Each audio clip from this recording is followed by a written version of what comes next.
Fala galera, meu nome é Lucas, voltei agora pra gente ver ou pra trazer as minhas opiniões sobre o capítulo completo de One Piece 1110, um capítulo bombástico, muito bom, diversas revelações e Zoro sola. O Zorão solou nesse capítulo, a gente vai comentar sobre tudo isso nesse vídeo, mas antes já deixa aquele like, se inscreve no canal se ainda não for inscrito e bora lá para esse review maravilhoso. O capítulo começa com todo mundo impactado com aqueles raios gigantescos de Haki. Todo mundo para olhar para as suas batalhas e fica encarando aqueles raios gigantes. E muita gente comenta que só viu algo parecido com isso quando o Saturne desembarcou na ilha. E aí eles se questionam o porquê esses raios gigantescos estão aí. E eu acho que eles nem sabem que o Saturne poderia invocar os outros Gorosei para essa batalha aqui, pela distância absurda lá de Marígeis para cá. Sendo que o Saturne foi invocado na ilha, do navio na ilha, então foi uma distância mais curta, e eles não, acredito que eles não saibam. Eu não vou comentar sobre a história de capa dessa semana, porque é só a Yamato falando que vai iniciar sua jornada no país de Wano, algo que a gente já sabia que aconteceria. Aqui o Oda dá um aperitivo do que vai vir ainda durante esse capítulo das transformações absurdas e mostra aqui diversas silhuetas que, na minha opinião, as silhuetas ficaram muito mais bonitas, muito mais fodas do que a aparência dos próprios Goroseis quando o Oda revela um pouco mais pra frente nesse capítulo. E o Oda, ele brinca muito com isso, porque ele sabe que desenha muito ou desenha muito bem, e ele brinca com isso em One Piece porque desenhos absurdos não casam muito bem com a loucura que é One Piece. As formas grotescas de diversos personagens, musculoso em cima e perninha fina embaixo, ou musculoso embaixo, perninha magrinho em cima. Mas o Oda desenha um absurdo quando se trata de silhueta, meu irmão.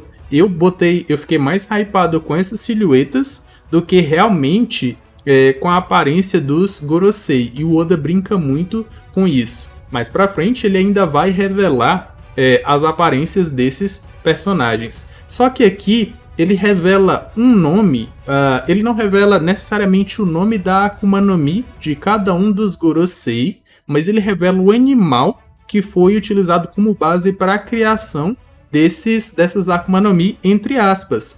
Sabe por que entre aspas, em questão de ser uma Akuma no Mi?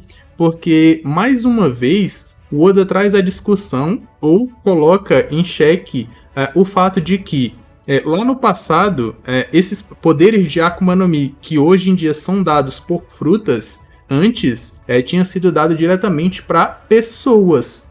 E aí a primeira menção disso foi com a Toki, que veio de 800 anos atrás pulando para o futuro, porque ela fala que vai utilizar os poderes da sua Toki Toki, mas ela não coloca o sufixo no Mi, que significa uma fruta, ou um poder que veio de uma fruta.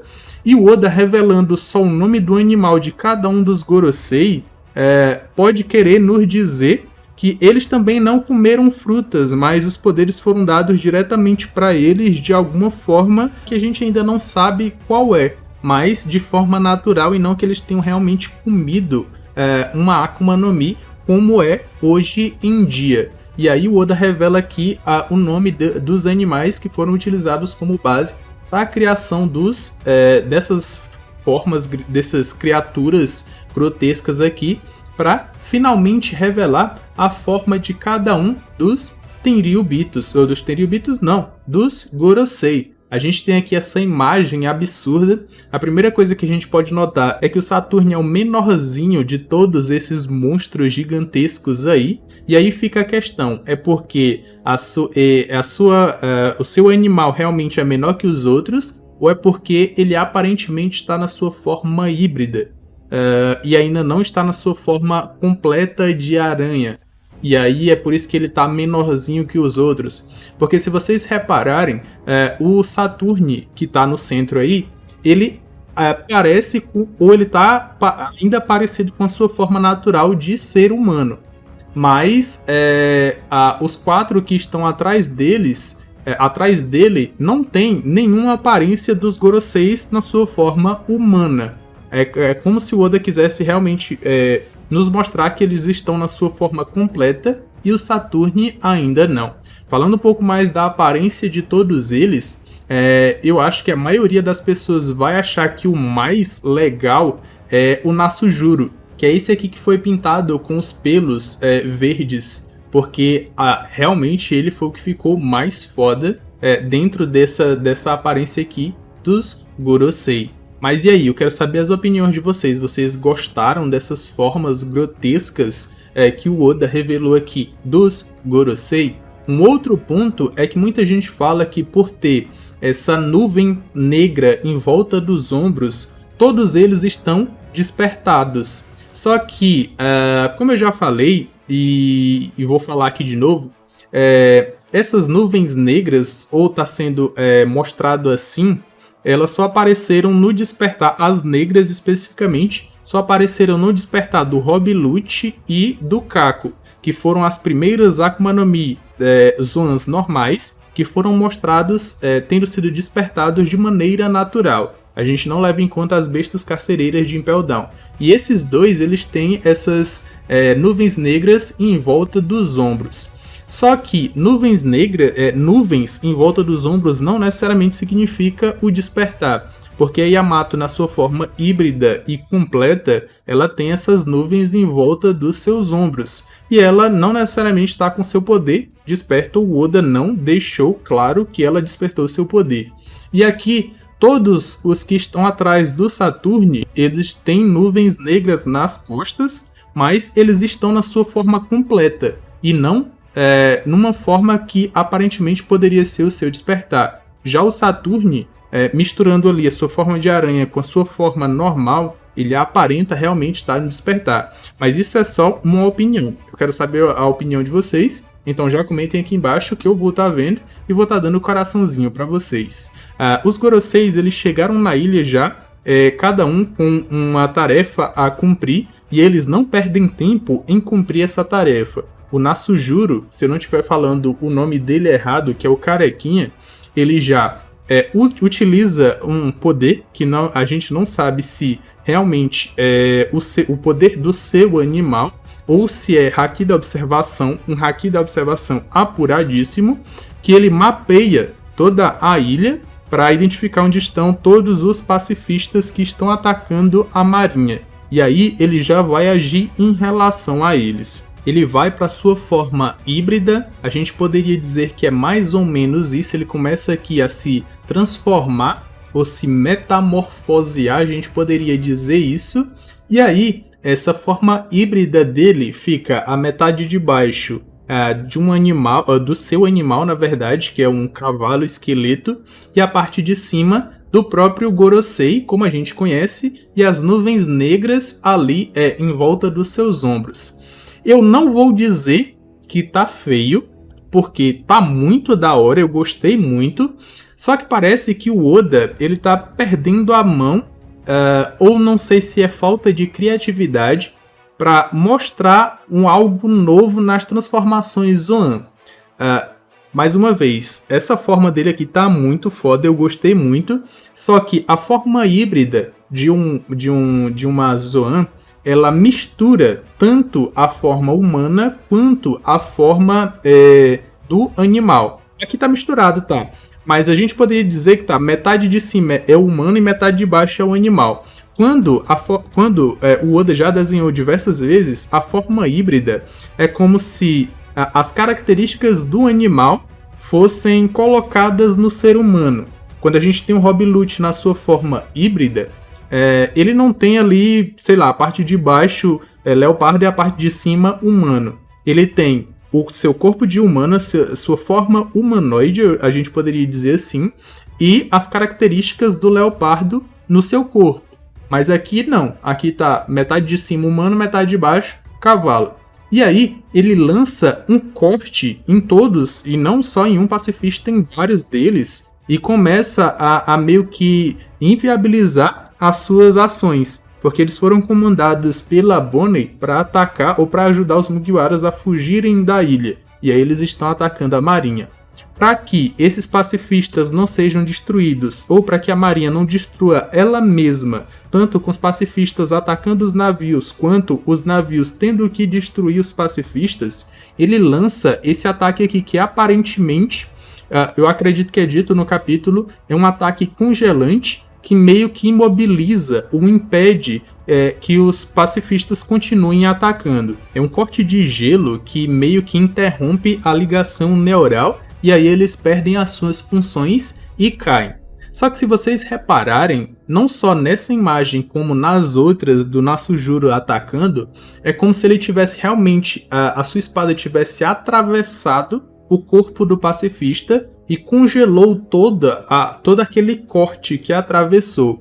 Só que aparentemente não dá dano, tipo, não é um corte de verdade que atravessou e o pacifista foi dividido em duas partes, a parte de cima e a parte de baixo. Não, é como se tivesse a lâmina dele tivesse atravessado e congelado por onde atravessou, só que não deu dano, só congelou.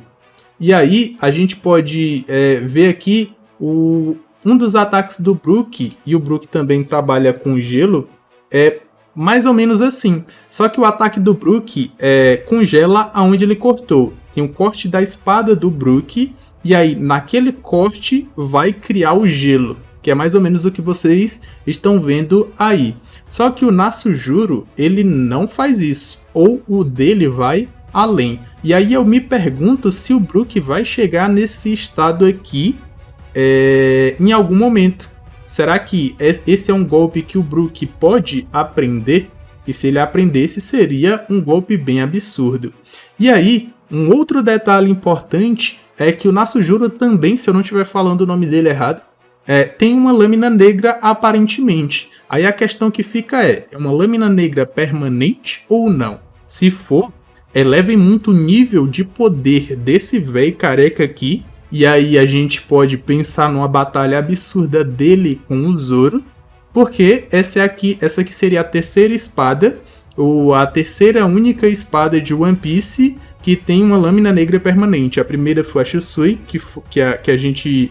Na verdade, a Yoru foi a primeira que apareceu, depois a Shusui, que ficou com o Zoro, e por último agora a desse velho aqui, se ele realmente tiver uma lâmina negra permanente. E aí o Zorão lutar contra ele seria da hora demais. Como eu falei, todos os Goroseis vieram com um trabalho pré-determinado ou com uma tarefa pré-determinada, e eles estão indo com tudo para cumprir essa tarefa. O outro deles, que está transformado nesse bichão aqui que voa, ele subiu até o laboratório do Vegapunk, que tem... enquanto o Nasujuro tá lá embaixo, ó, se vocês repararem aqui, ó, todo esse desenho aqui do Oda e vários pacifistas no chão, o caminho que o Nasujuro está fazendo para derrotar todos eles que estão em volta da ilha. Enquanto ele faz isso, o outro Gorosei que está aqui transformado nessa criatura, ele vai até o laboratório em cima, que ainda tem aquele domo que bloqueia, e mesmo assim ele ataca com tudo, avança com tudo e se choca contra essa parede de laser. E aí, esse é mais um ponto. E a gente vai ter um próximo, no final desse capítulo, do Oda trabalhando como se fosse a imortalidade desses Tenryubitos. Porque em capítulos anteriores, ou em vários capítulos anteriores, o Saturn tá apanhando, mas é como se ele não tivesse tomando dano. Levou até um Radical Beam, só que e atravessou seu corpo, ele não sentiu nada, é como se não fosse nada para ele. E agora, esse outro Gorosei aqui, ele tenta atravessar com tudo essa barreira sem se importar que ele poderia tomar um dano absurdo e morrer.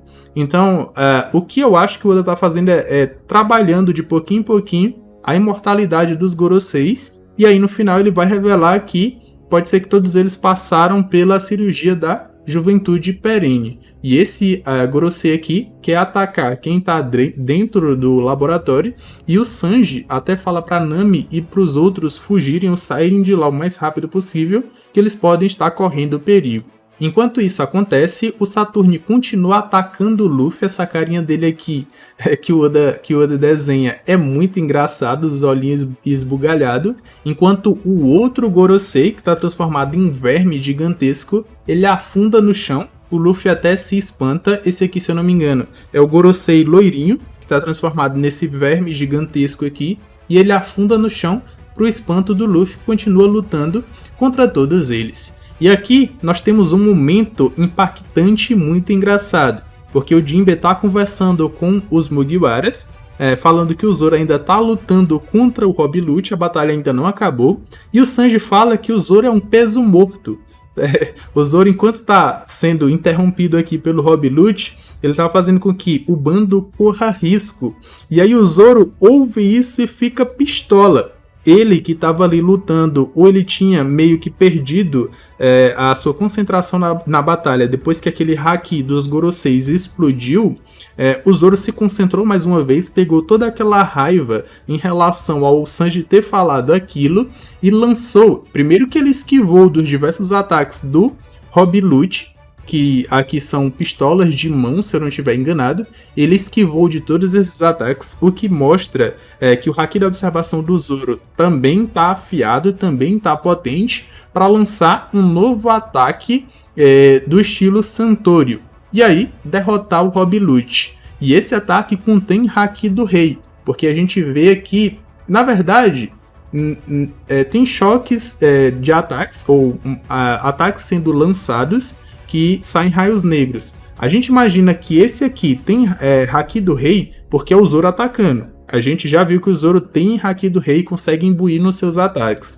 Mas a característica que realmente confirma que um ataque tem haki do rei é os raios negros saindo do punho, do pé ou da espada antes do ataque ser lançado. Coisa que a gente não vê aqui. A gente só vê os raios negros saindo como resultado do corte. E isso já aconteceu diversas vezes entre choque de haki do armamento normal. Só que como é o Zoro atacando, a gente pode imaginar que conteve haki do rei imbuído, e aí ele derrotou o Rob Lute. Só que esse derrotado Rob Lute é só pro Zoro meio que ter aquela sensação de que venceu, porque ele realmente venceu, mas o Rob Lute ainda vai se levantar.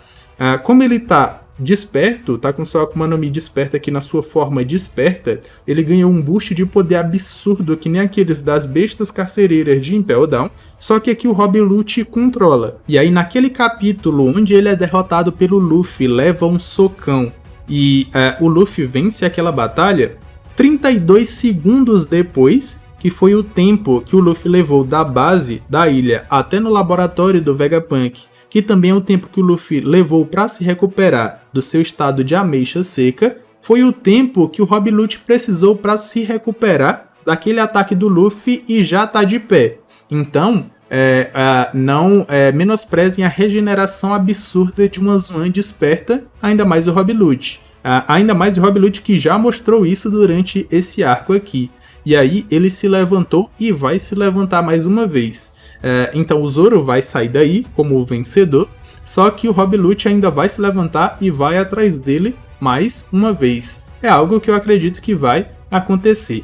Voltando para a batalha do Luffy contra os Goroseis, aquele que estava transformado em um verme gigantesco aparece do chão e tenta engolir o Luffy. Mais um cara que tenta engolir o Deus do Sol, só que, assim como aconteceu com o Kaido, o Luffy brincaria ali dentro do corpo dele, batendo de dentro para fora, até que ele cuspisse o Luffy mais uma vez. Só que, meus amigos, o Luffy não tá lutando sozinho, porque é nesse momento que Dory e Brog chegam aqui para decepar a cabeça de um dos Gorosei e libertar o Luffy. E como eu falei mais uma vez, o Oda tá trabalhando muito a questão dos Goroseis tomarem danos absurdos e não morrerem.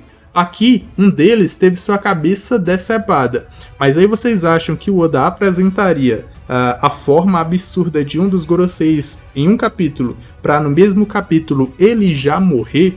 O Oda, e ainda mais se tratando de One Piece, acredito que o Oda não faria isso, e esse Gorosei não morreu. Ele vai ter alguma forma de se regenerar, voltar à vida mais uma vez, e o Oda tá meio que trabalhando ou cozinhando essa imortalidade dos Goroseis pra gente. E aí o Luffy se espanta ao ver Dory e Brog, porque ele não esperava ver esses dois gigantes aí, e aí agora a gente tem 3 contra 5 ou contra 4, porque um dos Goroseis foi pro laboratório, o Nasujuro tá dando a volta na ilha, e o Zoro, junto com o Jinbe, pode se juntar a essa batalha também. Tem o Sanji, então vai ser um Battle Royale absurdo que vai acontecer aqui em Egghead, e eu tô doido pra ver o próximo capítulo, e na próxima semana tem capítulo também.